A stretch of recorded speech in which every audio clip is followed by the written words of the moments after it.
Okay, listen up real quick. Here's the entire video. We're going to be doing a postcard, but the postcard is going to be of a landscape, but the landscape is going to be in portrait mode. So not a portrait in landscape mode. We're actually going to be doing a landscape that's in portrait mode.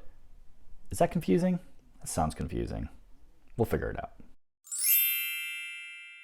Hello again, everybody. Welcome back. Nuri here. I am HCA's art director and program instructor in the Antelope Valley. I teach a number of art classes in both Lancaster and Palmdale, as well as working on these online videos and tutorials for HCA Live, which I hope you've been enjoying. Today, we are going to be working on another watercolor project. Yes, watercolor again. However, this time we are going to be making a landscape postcard. This is a very quick and very simple watercolor exercise. If you've been following along with my other videos, this should be a great opportunity for you to continue practicing, experimenting, and playing around with some of the washes that we've been doing. If this is your first time doing watercolor, it is a great introduction and a great way to get your feet wet. A common thread in many of my videos is just playing around with the medium, getting comfortable with it, and experimentation. This will be no different. You are free to deviate and change around anything you want from the tutorial as long as it makes you comfortable and you're happy with the result. Without further ado, let's get to it. Per the usual, we are going to be starting off by reviewing all of the materials that you will be needing to complete this particular painting. Starting with watercolor paper. You're going to want something that approximates a postcard size. This is not exactly postcard size, but I'm not going to be mailing it, so I'm not too concerned. They do actually make pads of watercolor that are made for postcards, as well as greeting cards, a little bit smaller than this. If you don't have access to either of those, just get a piece of paper and cut it down to a size. We are going to be working in portrait mode, which is vertically taller, not horizontally. That would be landscape. We are going to be doing a landscape, but it's going to be in portrait mode. Next up, we have our basic watercolor kit here. Once again, very, very basic. You can find these almost anywhere. A brush that usually comes with it. This is that particular brush. I'm also going to be using a detail brush as well. You can see these bristles are smaller. And then to get a nice blend in the sky, I'm actually going to be using a larger brush. Not necessary, but I think it will make things a little bit easier. If you are going to be using a larger brush, just make sure that your brush actually fits inside of the paint palette. Nothing worse than having a brush that's too large and then you can't get the whole thing coated in a particular color you want, or worse yet, you get it coated in two paints at the same time. So do your best to try and make sure that it fits. Of course, you'll be needing some water for watercolor, also a paper towel to clean your brushes and or use as a test swab for testing out colors. And then we lastly are going to be using a Sharpie to finish things up. A kind of bonus item that you can use but is not 100% required is one of these white jelly roll pens. These are normally used for scrapbooking. There's a few companies that make them. This is a little artist trick that a lot of folks will use to apply to dried ink or paint after they are completed. It's great for using highlights, little glimmers in the eyes, or in our case, perhaps some starry details. Once again, this is kind of a cherry on top item, not needed or required for what we are going to be doing. With all that covered, let's go. As I mentioned before, we will be doing a landscape, so we are going to be starting with our background color. So in this case, it's going to be the sky. Now, the sky, I kind of want it to be twilighty, sunsetty, so I'm going to start with a bluish color. I'm also going to do my best to try and stay away from the edges. I want kind of a border around my image. It doesn't need to be perfect. I don't want to use any pencil on this image this week.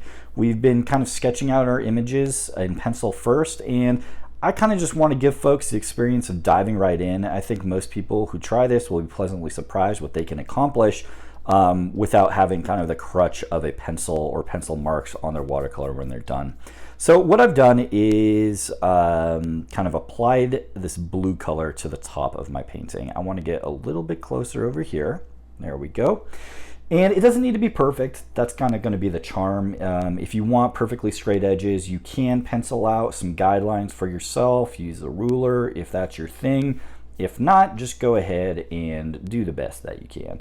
I don't want to bring this down too much because I do want other colors to coexist with this blue, but right now we're just kind of spreading it around, getting it in. I'm not overly concerned about the texture or the wash quite yet. Next up, I'm not going to be too concerned about cleaning my brush all the way. Let me move this a little bit further down for you. I'm going to get some purple in here. And I want this purple to be a little bit lighter, and I'm going to start it just a wee bit down from where my blue was. There we go. And as we kind of get the paint on there, it's going to take on that purple, but it's also going to blend into our blue quite a bit. We're just going to keep on keeping on. I want this color to show up a little bit more, so I'm not going to go back into water. I'm just going to go straight into it. There we go. There's some more purple. And then a teeny bit of water for that purpose. All right, it's starting to get somewhere. Now, this blue up top, I do kind of want to go back into that and make that just a little bit darker. So once again, not going into the water, I'm just going right back to the palette to hopefully get something that's a little bit more concentrated, less diluted by the water. Same thing with the purple. I'm just going to kind of bring these colors down. Mix, mix, mix, mix, mix.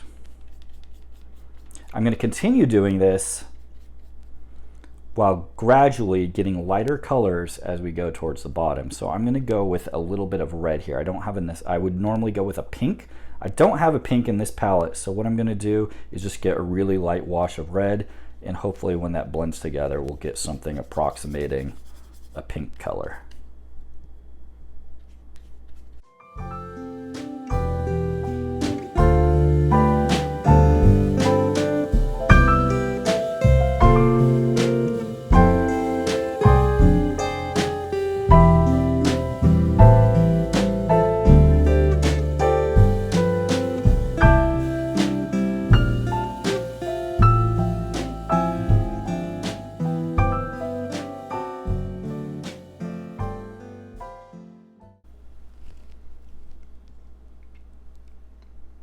So this seems to be just about dry. Touching it, no colors coming off.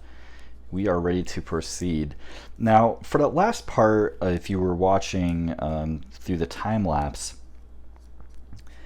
towards the end, I just added some water and just kind of added a little bit at the bottom here to kind of spread it out and make things a little lighter. You are more than welcome to play around, mess around with the water consistency and add waters to certain parts that you'd like to be lighter. So for example, we're going to try something with a little bit of a smaller brush here. Going to go with the native brush this came with, and we're going to try and add some water to make some cloud-like shapes. And so what we're going to be doing when we add this water is, I don't want to say erases, but it does kind of let the it lifts the pigment up. And so even after it's dry, so in doing so, what we can do is kind of add some shapes that are going to resemble some clouds, or an area where we could add in something that will be a little bit cloudy like. In general, with clouds, you can just kind of rotate your brush in this kind of circular pattern, and you'll get something that is akin to a fluffy cloud. You can also, if you start to have some of your water pooling up, feel free to grab a paper towel and kind of sop up some of that water, and it will lift right up. And I'm kind of gonna try and make it a little bit darker at the bottom. I want to lift up some more on the edge there. You can throw some shadows in your cloud, and you can see I'm just dabbing the brush here and there, and it's kind of coming across as a cloudy like texture. It's one of the virtues of watercolor. And once again, this is just playing around and with the different consistencies.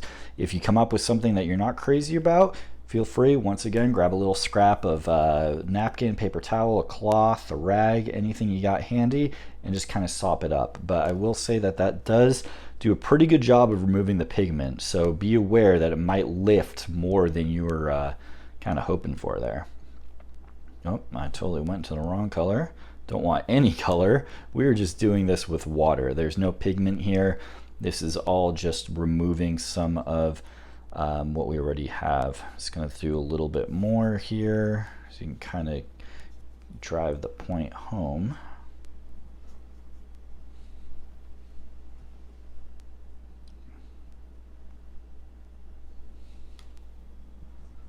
Okay, I think that's pretty good for some cloud-like texture in the sky. Now, like everything else we're doing, totally optional. If you just want a cloudless sky, a nice smooth gradient or wash color, by all means, you don't have to play around like I'm doing right now, but I'm just trying to show just another technique and cram it in this video while I can.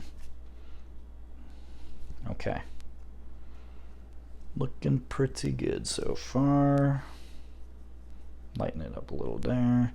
Don't want to lighten too much because I do want it to kind of still appear like it's a dusky sky. There we go. Okay. Now we're going to go ahead and add in our mountains. Mountains, we're going to be using the same purple that we used before to blend in with our blue. And I'm just going to follow the certain shape that emerged here. This is just it's completely exploratory. I do want this to be a bit more of a vibrant purple color. So I'm going to kind of go easy on the water and just let the brush just kind of loosely follow the lines here. And this brush is going to take me to the edge, and then I'm just going to bring this color down.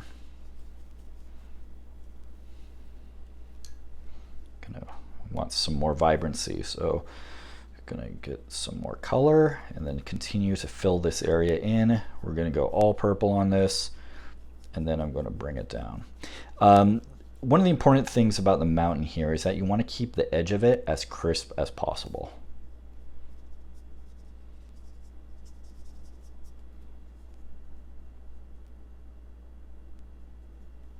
That's going to kind of sell it as a ridge.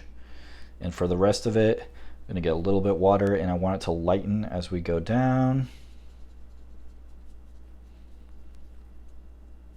Doesn't have to, but that's the way I'm going to try and do it.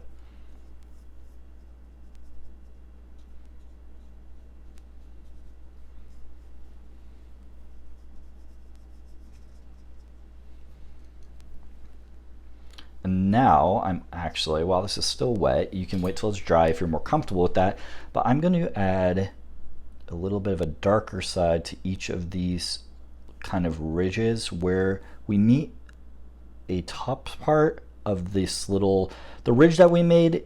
Any top part you have that you want to bring down and kind of show a little bit more of a mountain-like texture by making one face of if you're imagining this as a surface and you're trying to make it a little bit darker, it's going to kind of sell it more as a landscape and it will look more mountain-like.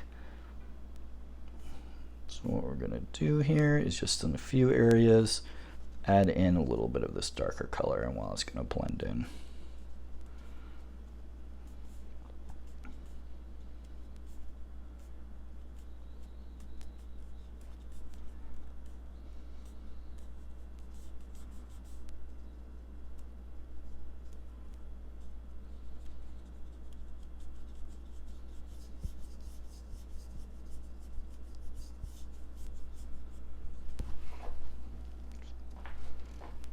Fantastic.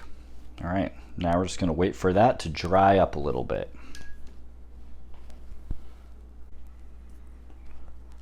Once the paper is fully dry, you can use the damp brush to smooth out any areas that perhaps dried a little inconsistent.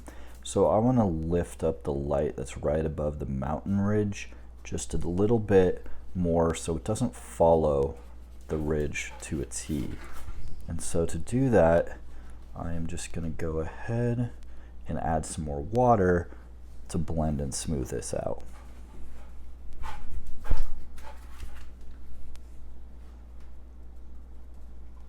Then I'm going to use this little paper towel to dampen it. Just kind of soak up some of that water. You can even use it to smooth out a little bit there. Okay, I might actually go with a little bit of a bigger brush here just to make this a little bit more consistent. There we go.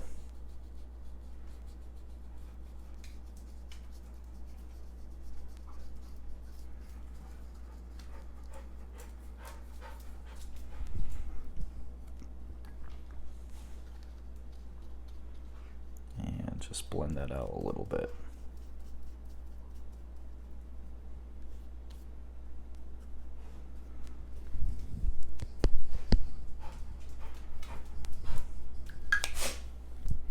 Okay, the next thing up here is, for those who don't have the white gel pen, what you can do is similar to the technique we used for making the clouds, where we dampen the paper and kind of remove some of the pigment.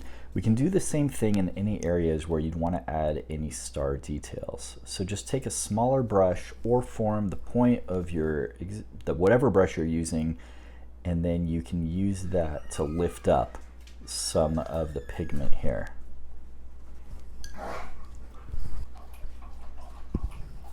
And you can continue to just add in little droplets of water wherever you'd want any starry details to go. And that should clear up the pigment. You can have as many or as little as you'd like. And you just might be hard to see, but you could probably see the water droplets on the paper. If you use a little paper towel to dab it up, then you'll see how quickly and effectively that removes the pigment.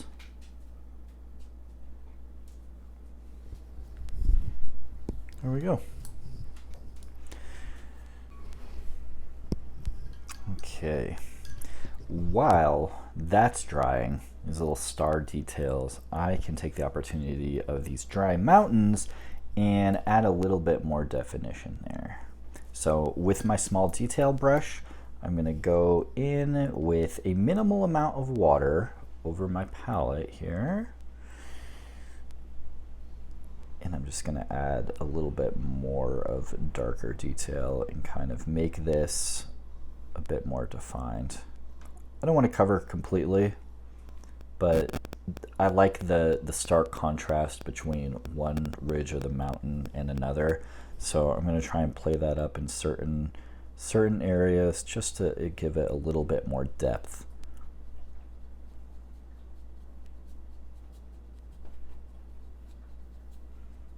Once again, this is just very quick, very simple way to throw in some more contrast.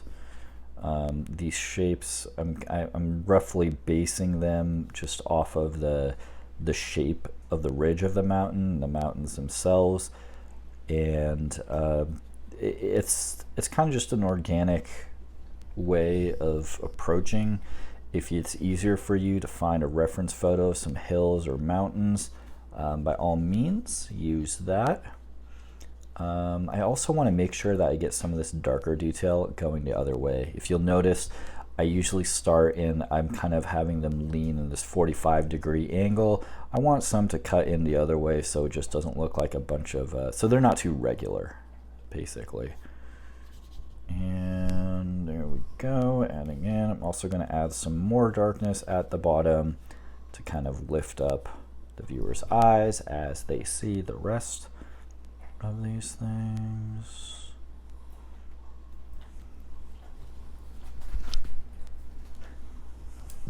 Okay.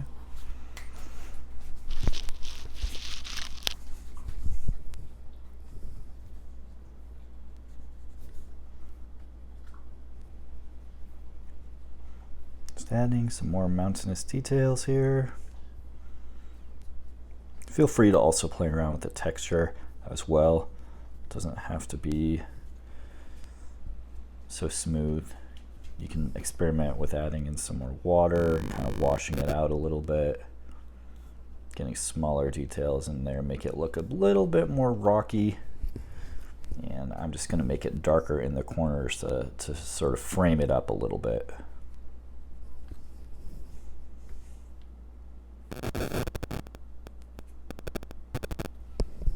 Cool. Those mountains are looking much better.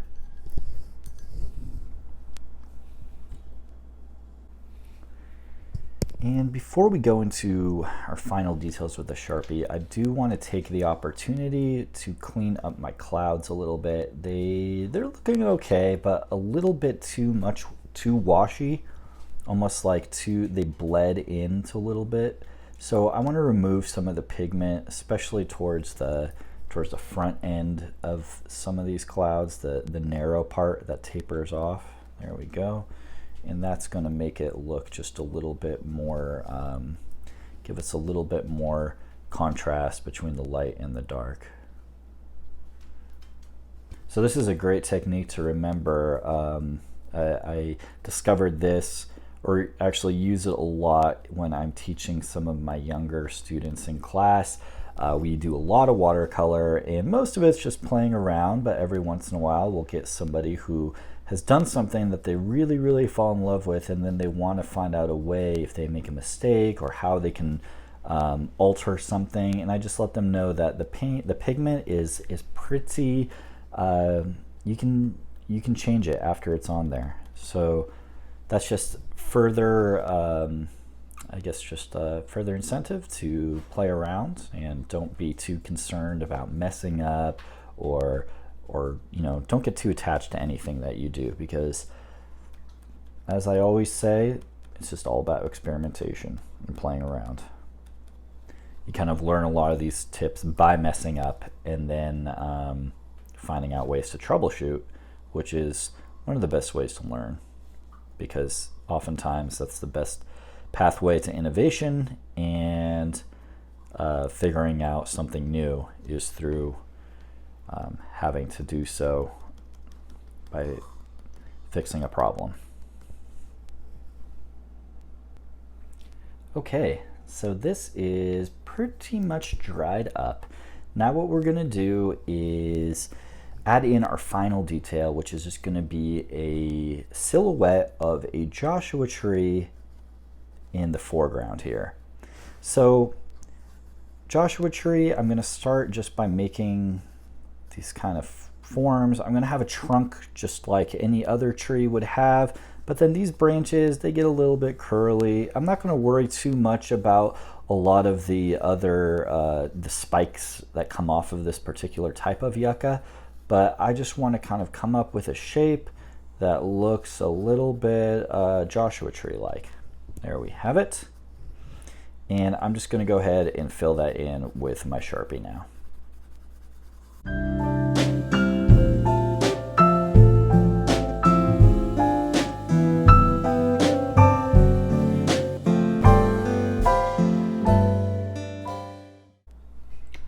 Once it's all filled in, we do not have to fill in every single little piece. I kind of like how some of the watercolor shows through. Now we're going to add the spikes. So I'm going to imagine each one of these spikes is like a spoke on a wheel, and I'm going to imagine a center point in the middle of each of these end nubs or nodes, and then I'm going to just add in these spiky lines coming into it. And it's not just a singular line. If you'll notice, I'm making a very thin triangle. I'll start with one edge that's kind of at a slant, and then add the next. And I'm just going to go ahead and do this all around each one of these. If you have two that are close together, don't mind them overlapping. That's what they do naturally on a real tree, so that should not be an issue. You can see just kind of throwing these in here and there.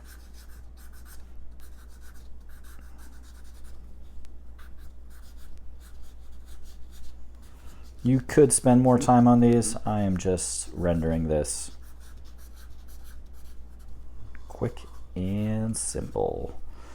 Okay, here we go. Just gonna add some little tiny lines coming off the branches to make it look a little bit more yucca-like. And there we have it. Nice little Joshua tree. Now, I did a Joshua tree because that's local and native to my area. If you would prefer something to yours, you could easily swap it out for a pine tree, a silhouette of a person. It could be really anything you want. It's just a nice way to kind of add some definition over the watercolor wash that we've done here. And I believe that does wrap it up for this tutorial. Nice little landscape portraiture here. So that should about wrap up this little postcard tutorial. If you have any questions, feel free to comment or ask away in the comments section. Also requests, that's kind of a new thing. If there's anything that anybody would like to see or like to learn, drop it in the comments section and I'll do my best to accommodate. And as always, please do like and subscribe HCA Programs YouTube channel. There's a great playlist that is just getting better each week of fantastic content from myself and my co-instructors, Crystal and Louisa, who do things that I cannot do. So please check those out. And as always, folks, stay safe, stay healthy, and I'll see you next week.